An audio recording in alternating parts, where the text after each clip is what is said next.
Hey friends, welcome back to season 3 of Stars of Learning podcast. And I'm your host, Jyoti G.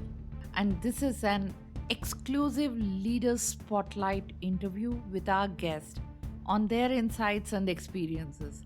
And I'm sure you will have loads of nuggets which will inspire you to take action and also connect with my guest. By the way, friends, if you're joining to this show for first time, then make sure you also check my previous episode and do subscribe to my channel so you are notified on our upcoming shows. Hello, Shanti. Welcome back to part 2 of this episode. And this is like a hot seat conversation, okay? And it's like a rapid round to know about the leaders who come on my podcast, Stars of Learning. And these are some powerful questions, targeted to know about you, what you do, which will influence my listeners to engage, enlighten, and empower. And that's the mission of my podcast. So, are you ready?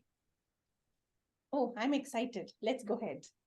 Sure. So to begin, my first question, Shanti, according to you, what is your star moment? I'm a coach, I'm a facilitator. So when my learners, when my coaches come and tell me how things have changed, transformed for them for the better, I think those are my star moments. I save all of those WhatsApp messages or emails or LinkedIn messages. I'll take screenshots and savor them. That gives me energy every time I need. So those are my star moments. Wow, inspiring. What inspires you to do everything that you do today? I think my passion drives me. If you've seen my LinkedIn profile, I say developing and growing people is my passion. And I'm so happy to have found a profession where I can live my passion day in and day out. I Mhm. never feel that I'm working. It only feels that I'm living my passion. So it just makes me happy, energetic, motivated throughout whatever I do in my day. Hmm. My next question, Shanti, if you own a company, I know you own a company now, Grow with Satori. So, what's one thing you would do differently in learning? In learning, you're asking a learning person about learning. Okay. Yeah, that's what I was thinking for a minute. But when because you are the founder, right? You need to bring that learning strategy to the organization. Then what are you going to do there?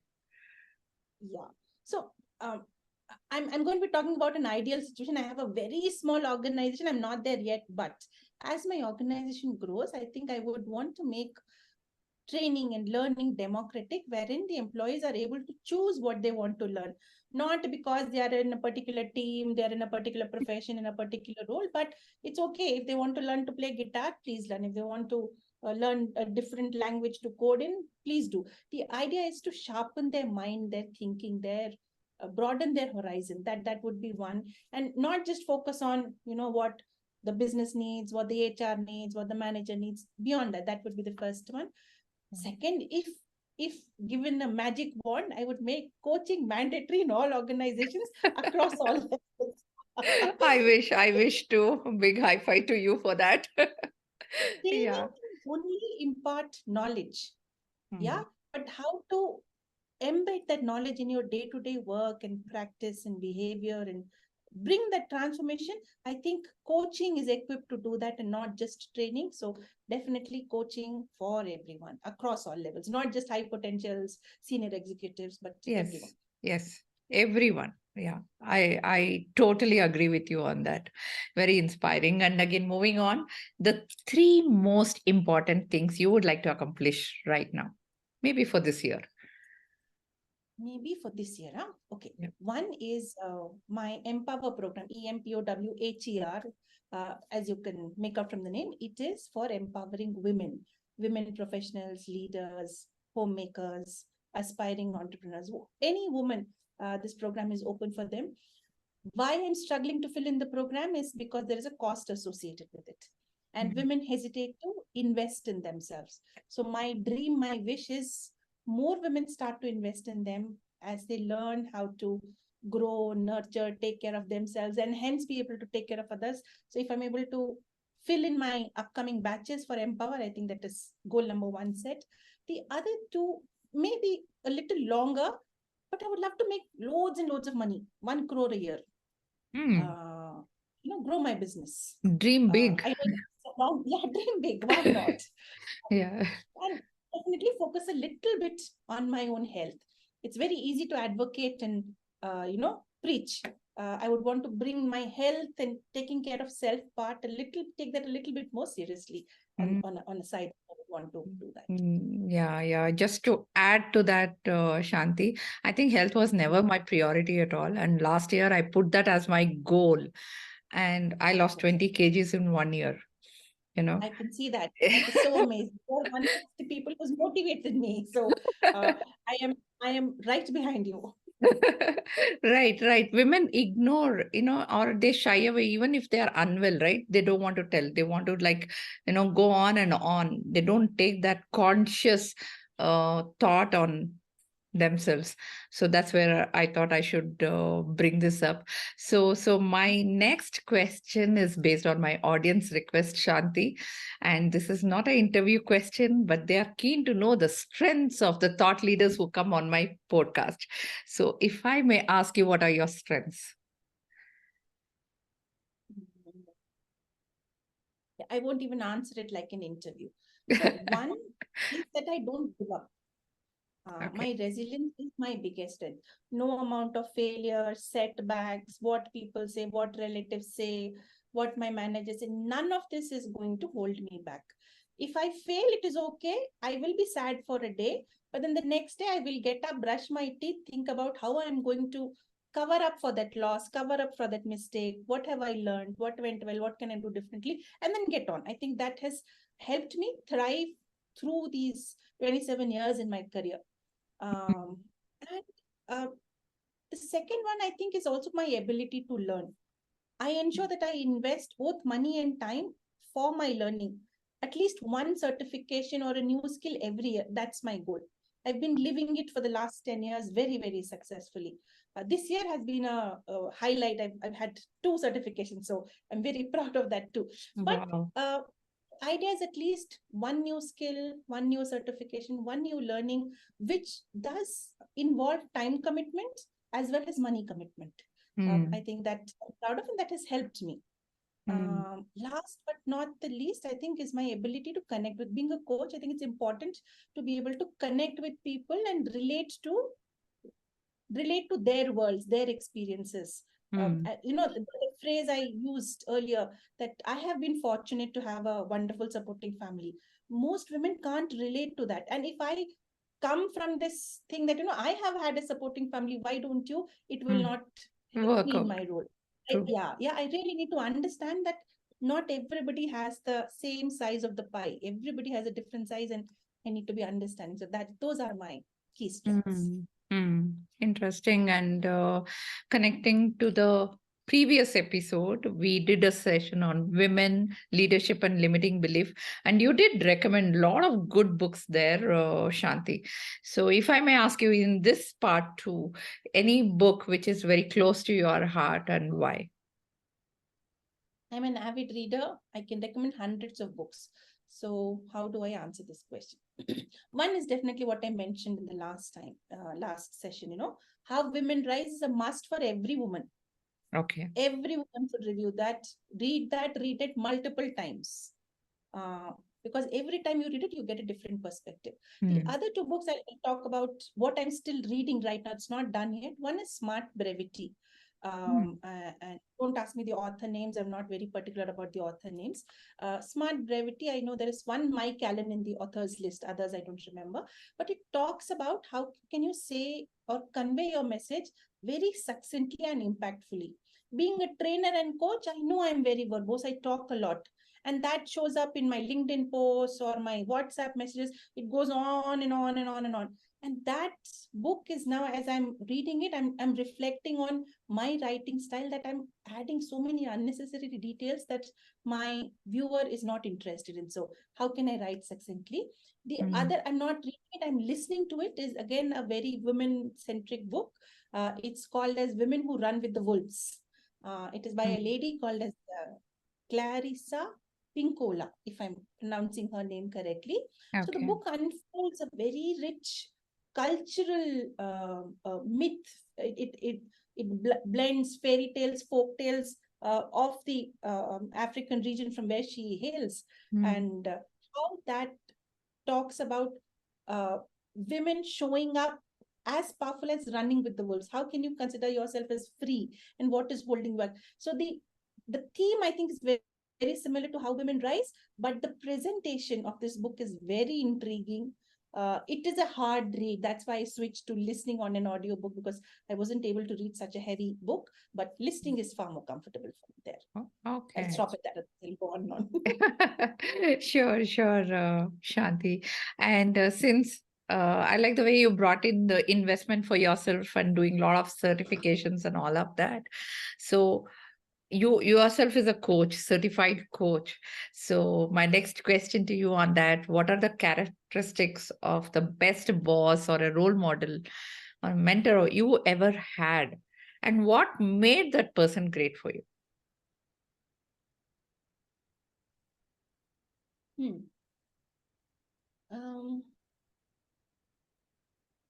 One is that selflessness, where the leader is not thinking about his or her own growth, his or her own next step, next career move, but is on that give mode. How can I grow my team, grow my people, nurture my team, nurture my people? I think I really admire and respect such leaders. And I think I gave an example of a leader in the previous section where he agreed to be at my same career level, knowing we'll be in the annual review, we will be pitted against each other, knowing that he was okay with it. I think that was one more thing. The other thing is when my leaders nudge me to do a little bit better every time. Now, Mm, they're not stretching me so much that I'll break, but challenging me to the right level, nudging me a little bit more so that I'm continuously improving on whatever I'm doing. I think that is very key for me. yeah, yeah. And freedom, autonomy, the way I want to do things, I think that's very important for me. I've enjoyed working with leaders who've given me that freedom. Do this the way you choose to. And I find it very difficult to work with leaders who have an idea and they're not able to accommodate any deviation. Mm. I They find put you it in a the struggle. frame. Yeah. Right, right. Well laid out, and I truly agree with all the things what you mentioned. And Shanti, to drive in the life, the kind of a role you are playing, right? There could be some best tools that you are using it on a daily basis to be a better you. So, what are those? Tools, very uh, I'm obsessed with organization, structure, and planning, if I have to put it that way. I know I sometimes bug my team because I am so organized and structured in my head. I expect them to be too so. So I'm not telling them when to do, what to do, but I want them to know by when will you do? Do you have an idea? That is what I Mhm. want them to be clear with. And I've struggled with that, having notebooks and to do lists because I can't carry my notebook everywhere. Having a tool or a system or a spreadsheet on my laptop didn't work. So now I use a tool called as Notion, which has really, really helped me. Ah, I get connected to it using my email ID. oh, So it okay. syncs across all my devices. So if I'm on my way back home talking to one of my clients, he assigns me a task and asks me to send him something, I can quickly note it on Notion. And at home, when I open my laptop, it is there. Oh, nice. At home night, if I'm thinking of something, I can just note it in the Notion on my iPad, and when I come to office, my laptop, my system has it, so it is all synced. I think that makes my life very, very easy. So that is my tool of love in the Wow. recent months. Wow. Very nice. The cool app, I could say. Yeah. And are there any habit, Shanti, that you are practicing which has made you successful in whatever you're doing now? One is learning. As I said, I build a new skill and competency every year. It's been like that for a long while. There was a gap, but then now I've gotten back on track. And then for the last 10 years, every year something new I've built. The other thing is also I have a vision board. Okay. It's a very private, half a chart sheet kind of a thing. which I keep it rolled in my locker. Every 2 3 years I have to change, because several goals I have achieved, several new ones are there which don't have a place in that chart sheet. I have to refresh my vision board every 2 to 3 years. But that vision board keeps me true and aligned to my actions, what I'm doing, where I'm moving, where do I want to be in the next 3 years. I think it keeps me honest, and lets me know where I'm headed. So those Right. are tools that really help me. Hmm. Interesting. The vision board. Yeah. I have an annual planner on every month basis what I need to do, but this vision board is something I'm curious. Maybe I will explore. Thank you so much Yeah, for that. And vision board. One more thing, my vision board is not a series of things that I write down. It could be a picture that inspires me, newspaper cuttings, magazine cuttings that inspire me. It could be a quote that inspires me to move to a goal. It could be my own picture. So I've to lose weight, I've put my 20-year-old picture there, saying that's where I want to be. Mm. So it it's a mix of pictures, quotes, snippets. There is a LinkedIn URL also there. So yeah, Sure, sure. because I follow you moving. heavily on LinkedIn, so maybe I will explore that. Yeah, my next question is very close to your heart because you're in the L&D for last 24 years or something. So how do you see learning trends in the future? One trend that nobody can miss is personalization and AI. I think the AI helps in personalization, giving the learner what they exactly need at that point in time, how much they need, customizing the same content based on the learner need. I think that's picking up. You have LMSs, you have aggregators that really do that well. I think lots of gamified elements with AR and virtual reality and all included are also helping several learners. I know that. Can I take names of organizations? Is that okay? Sure, sure, sure. You can. Flipkart uses virtual reality to help people practice packing of products. So a big time investment is in how they pack their products. So the virtual reality, people without wasting paper, without wasting packing material, the workers would wear gloves and practice packing, and only once they have uh, met the quality requirements of the packing n number of times can they actually go out to the production floor. I think this is a wonderful example. And Wow. one that I'm picking up right now, I think, is also coaching. Mm. It has moved from just the elite, the top tier, or as a remedial approach. I think there are these aggregators and coaching platforms that are making it available at a low cost to everyone. Mm. And that's changing the perspective in organizations where they're willing to experiment at least. Okay, teach, coach 15 people. So they're Mm. trying out that. I think those are some wonderful trends Mm. that I am looking forward to. Yeah, yeah, sure. I think, Shanti, we have come to an end of this interview, and there's one last question. And before I ask you that, how can people reach out to you? You can reach out to me on LinkedIn, um, You want Shanti Sharma. Shanti Sharma. Okay. And I'm on Instagram. I have a YouTube channel, Grow with Satori. You can connect with me there. Email Shanti at growwithsatori.com. It's a single W, GROWITH. That's the only thing people need to take care of. It's not a grow and then with WIT. The two W's are not there. Okay. Yeah, and yeah, whatever suits them, just ping a hi on LinkedIn and I'll be very happy to respond. Sure, sure. Thank you so much. Because my listeners are curious to connect with the thought leaders like you. And on a closing note, Shanti, and that last question, your advice to people who are new and want to accelerate their career. We're talking about women only here or It's anyone. both men and women. First is believe yourself. Believe in yourself, believe yourself, both of it. Embrace a growth mindset, engage in continuous learning, build a strong network. I don't think the messages are different for the two genders. I think it's important that the magnitude of growth mindset, the magnitude of networking, women need to it is difficult, so they need to take additional steps. Yes. Include allies, champions in their group. If the work that you're doing is not aligned to your career goal, think of ways to leverage the network to realign, refocus your career. And one thing specific to women, I think, is lead in support other women grow in their careers. That can have a huge impact and change. Yeah. Thank you. Thank you. I think that's very inspiring what you laid out for the career part, Shanti. So, ladies and gentlemen, all the links and the resources which we have discussed in this episode, we will make it available on my podcast, Stars of Learning, and also on my website, prajvitaknowledge.com. That is PRAJVITA knowledge.com. Please do check the description box for more details. And thank you so much, Shanti, for being on this show and sharing all your insight and making this conversation more meaningful to my listeners, knowing you what you do and what you practice. This will help them, connect and collaborate and excel. Thank you. Thank you so much, Jyoti, for giving me this opportunity to connect with such wonderful audiences. So thank you.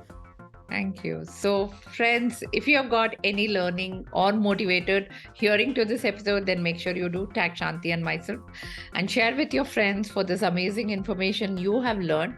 And I will always be grateful to all my lovely listeners who tune in to listen and leave a comment so that it'll help our podcast grow. I really appreciate your support in that. Once again, thank you so much for tuning in. Bye for now. Take good care of yourself. Be safe and do something engaging, enlightening, and empowering. Thank you.